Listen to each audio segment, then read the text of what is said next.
Ayan, hello po, magandang gabi, magandang umaga, no? Kung nasan man tayo panig ng mundo, ayan.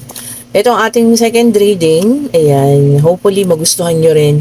And salamat po sa lahat ng mga nanood, ayan. Sa mga bagong subscriber, ano, sa mga datihan na, sa mga bumabalik, ayan. Sa mga palagi ang nagko-comment, ayan, mga laging nagko-comment sa ating mga reading, salamat po sa inyo. Okay po. Yan, meron tayo bagong unang-una, Two of Wands.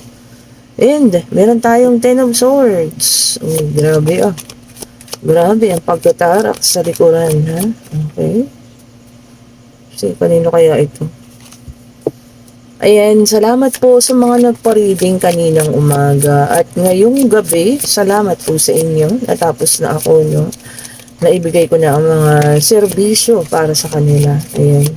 And lahat naman sila ay nag-agree sa kanilang mga reading. Wala na, meron pa nga mga nagulat. Ayan, kasi alam mo yun, hindi tayo humihingi po ng kahit na anong informasyon sa kanila eh, no? So ako pinapaubaya ko sa baraha lahat, ano. Tapos binabasa ko lang lahat ng nilalabas ng baraha. At marami sa kanila, no? Marami sa kanila ay nagulat. Dahil saktong-sakto ang pangyayari. Ito pala ay ang ating Queen of Pentacles. Ayan. Ang ating Reyna. Okay. Queen of Pentacles. And meron tayo ditong ito nagbabalance ito. No? Temperance. Sa Angel Temperance yan. Okay. Ang ganda, no? Angel Temperance. Okay. Ayan natin. Kanino kaya ito? Okay. Bilisan na natin. Baka mamaya tayo mapagalitan na naman. Uy, meron tayong The Emperor. Ayan. Okay. Ano pa ba? Tignan natin ito. Oops. Meron tayong Two of Pentacles. O, ito naman, mininsanan. And meron tayo ditong Six of Swords. And meron tayo ditong Queen of Wands. Ayan. So definitely dalawa ang Reyna dito, no? Ayan, at isang The Emperor. Ayan. Maaring ito ay kanilang no gender specification, ha? Pwedeng lalaki, pwedeng babae. So kasi meron ditong maaring pinag-aagawan or pinagtatalunan, ano? Or pinamimili nila ang taong ito kung sino talaga yung sasamahan. Kasi nandito ang ating Six of Swords. Ayan, kung saan may pag-alis, ayan, may pagsama sa isa. Ayan po. Okay. Kung sino man sa dalawa na ito, no, ang kanyang mapili, talagang yun yung kanyang pakikisamahan ng husto. Ayan.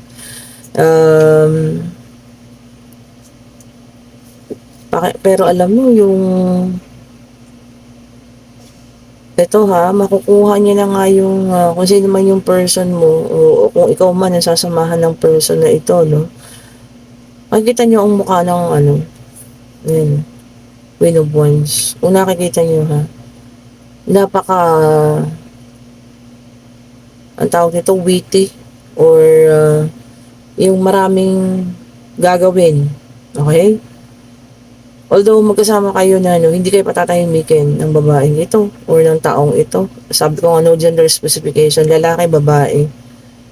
Ayan. So kung nakikita niyo yung kanyang pagmumuka, nakangisi na akala niyo okay lang. Akala mo okay na sa kanya na ikaw yung pinili, at ikaw yung pinaglaban. Pero hindi po okay sa kanya yun, ha.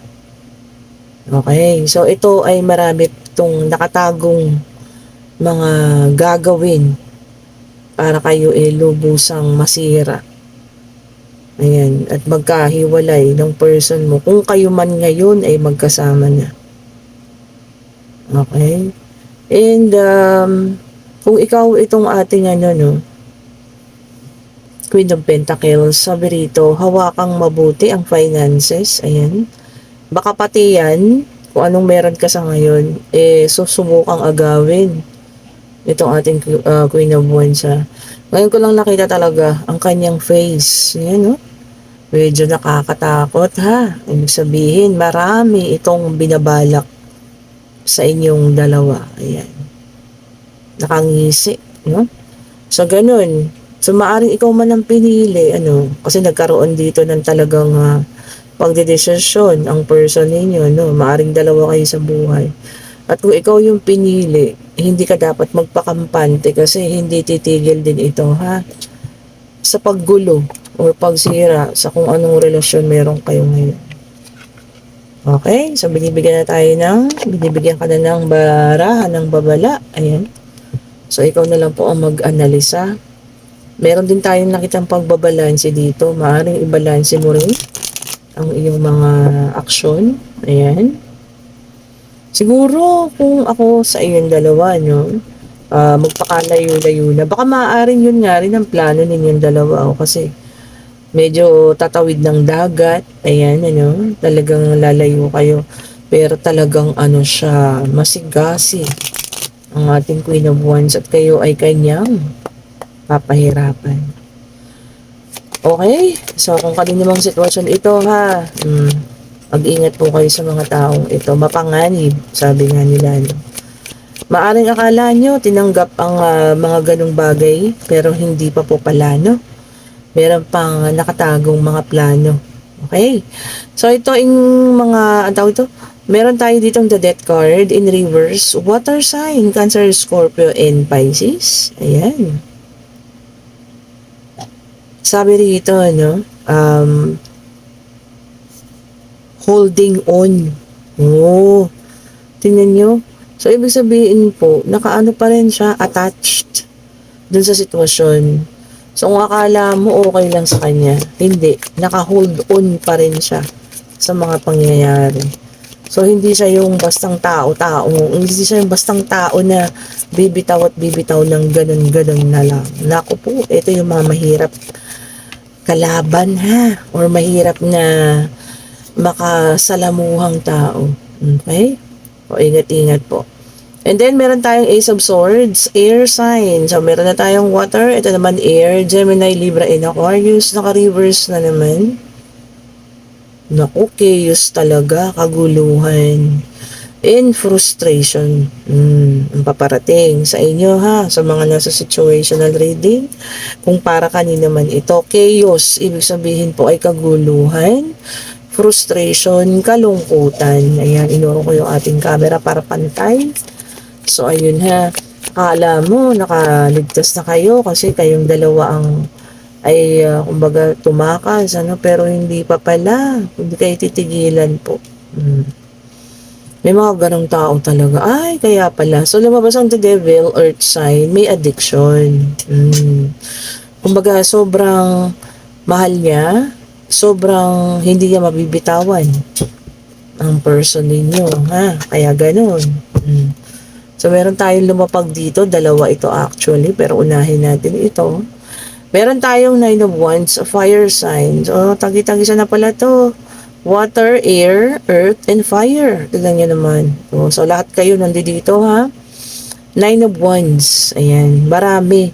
Kita mo, ha? Nakabenda na rito. Kung sino man ito, ha? Nakabenda na. So, ibig sabihin po, maraming sakit ang matatamo mo sa babaeng ito. Or sa taong ito. Sabi ko nga, no gender specification, lalaki, babae. Siguro lahat gagawin niya para masaktan kayo. Alam nyo, yun ang mahirap. Kasi sabi ko nga, kung ikaw man yung nakasakit, or parehas naman kayong nasaktan. Kaya lang, sa nangyaring ito, ikaw yung pinili, talagang kasi merong mga taong hindi ganun kadaling tanggapin ng mga pangyayari. Gusto nila yung makaganti, which is yun yung napakahirap. Okay, yun yung napakasakit. Yung talagang gagantihan ka niya, gagamitin niya lahat kung anong merong resources siya para makaganti lang sa'yo. Okay po, so mag-ingat. Ingatan po ninyo ang inyong sarili. Ingatan niyo ang inyong relasyon. Ayan, hanggat kaya.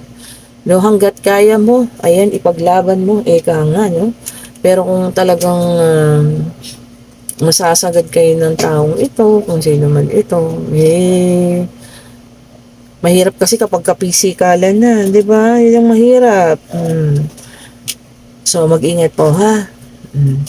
And then, meron tayo ditong Three of Cups. Ayan, water sign in reverse. Ayan. O, yung iba naman sa inyo, nagkakaroon ng,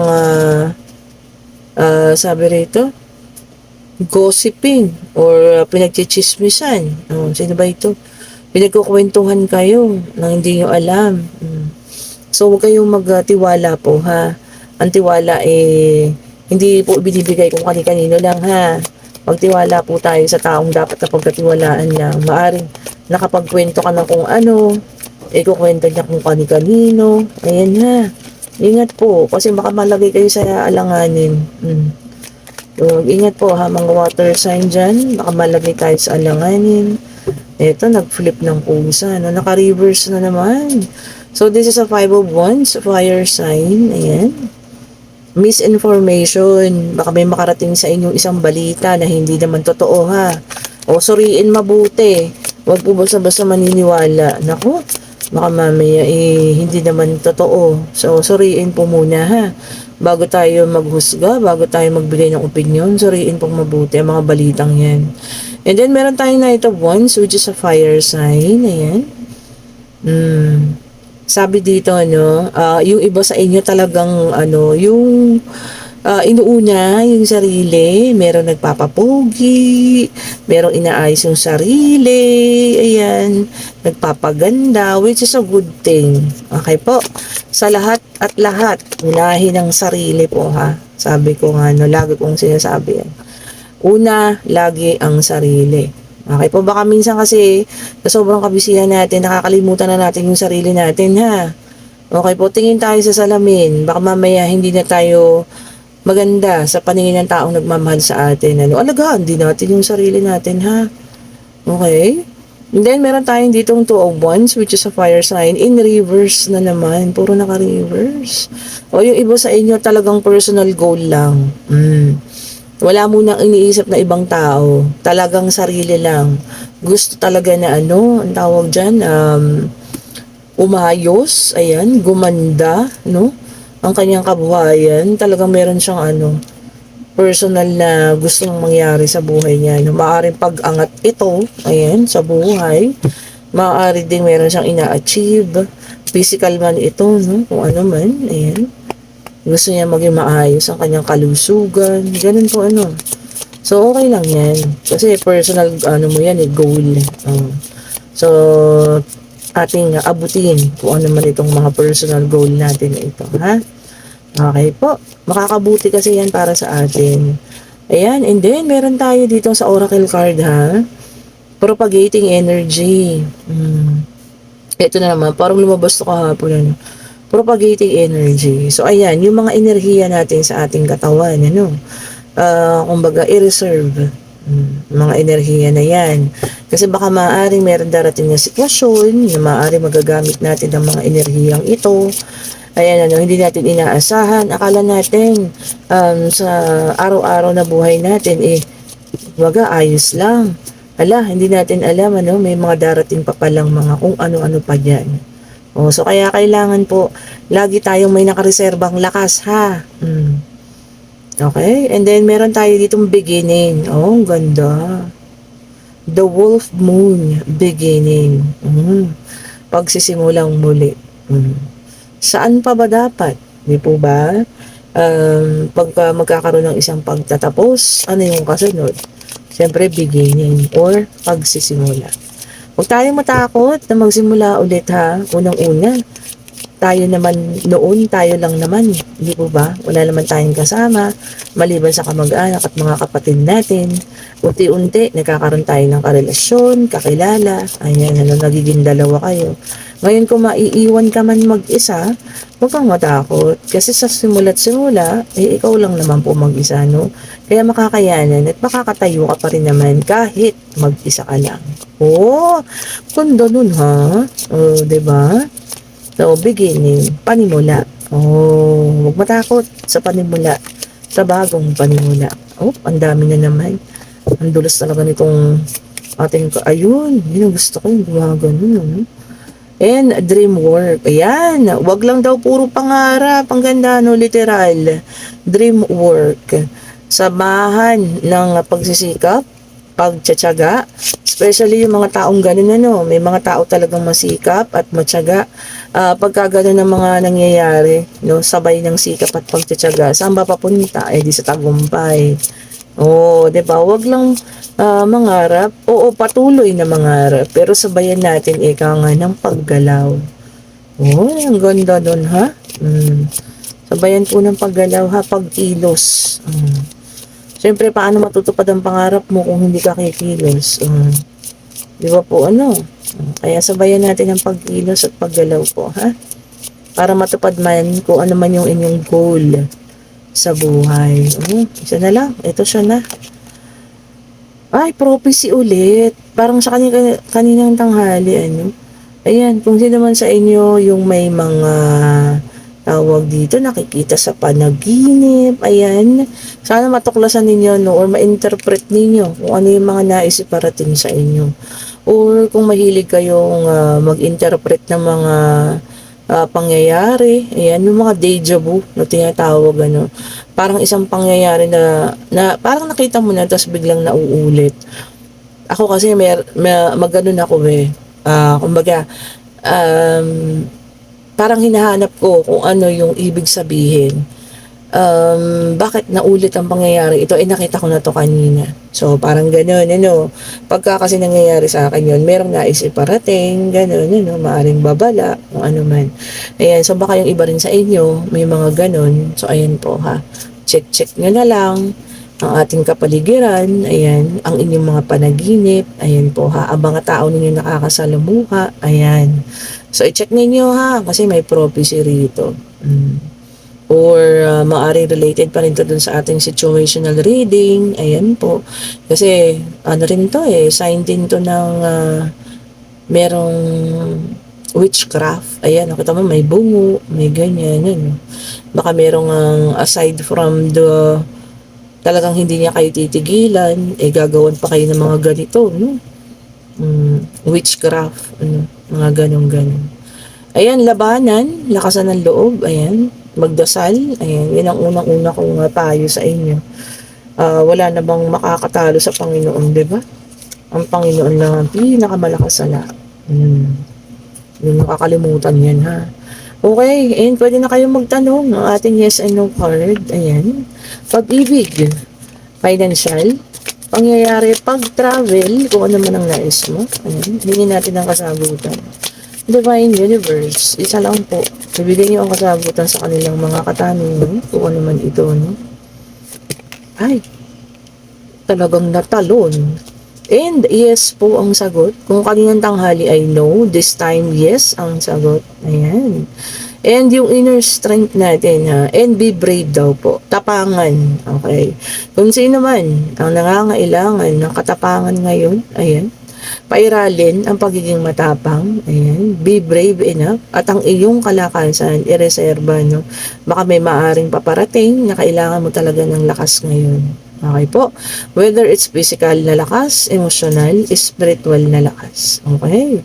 Mas maganda, no, yung palakasin natin yung spiritual dahil walang makakatalo dun. Lalo na kung talagang nakakapit tayo sa Panginoon po. Okay, ayan ha, ganda. Then dun sa ating nasa situational reading, kung ikaw man yung babaeng napili at hindi ka titigilan ng isa. Okay, so sana magkaroon ng pagkakataon na kung maaari, no, kung kahit sa tingin mo wala ka nagawang kasalanan, humingi ka na ng tawad para kumbaga matapos na ito. Kasi talagang pahihirapan ka niya sa nakikita natin, ano? Meron pang kasama ritong witchcraft. Ayan. So, kung ikaw man yun, humingi ka ng tawad, ayan, magpakumbaba hanggat maaari, ano. Hayaan mo lang siya, huwag kang gumante, ayan. Pagdating ng panahon, makikita niya naman na kung anong klaseng tao ka, kung bakit ikaw yung pinili, ayan. Makakapagpatawad din siya at makakalimot din naman po siya. Okay po. Sabi ko nga, yung karma nandyan lang sa tabi, no? Hindi ko sinasabi na mas mabuting kayo yung maging biktima. Pero kung hanggat maaari kaya yung palampasin niyo po yun, ha? Okay po. Thank you so much for watching. Salamat sa mga bagong subscribers, sa mga datihan na, sa palaging mga nakakausap ko sa Messenger, sa mga bago na nakikipag-usap sa akin dyan. Natutuwa ako sa inyo. And sana po ay pa-share, pa-like, pa-subscribe, and hit the notification bell para lagi kayong updated sa ating mga bagong videos na nire-release po ha. Sa lahat ng mga gustong umorder ng ating mga bracelet, nandiyan na po sila. Pumili na kayo. Meron tayong para sa financial stability, ang citrine. Para sa mga love life, itong ating rose quartz. Aventurine, isa na lang. Naisend ko na yan. Kaya ayan, isa na lang siya. And meron tayong mga carnelian. Kung meron kayong na manifest na gustong pabalikin. Meron tayong rainbow jade. Ang ating amethyst para sa good health. Ayan. Umabol po kayo dahil bukas tayo magpapa-JNT maagang maaga. I-click nyo yung link. Ako po yung naglalagay dyan sa comment section para makausap niya ako regarding sa mga order ninyo and sa schedule po para sa Friday for a private reading. Okay po, next schedule na natin ng private reading is Friday po. Wala na naman tayong pasok. Ayan. So parang na-split off ako kaya ganyan. Okay po, pero maganda naman, di ba? Tuesday and Friday po. Pa-schedule na po kayo ha. Meron akong naka-schedule na isa. Ayan. So kung sino pang meron pa at gustong dumagdag, ayan, magpa-schedule na kayo. Thank you so much for watching po. Happy Tuesday. Take a rest. Ayan. Take a deep breath. Hingang malalim, ayan, ipagpaubaya sa Diyos, ibigay po lahat na kung ano man yung mga problema na nandito sa puso natin ha. Ayan po. Kung hindi pa mahanapan ng solusyon sa ngayon, ipaubaya natin sa Panginoon. God bless po sa lahat. Bye-bye po.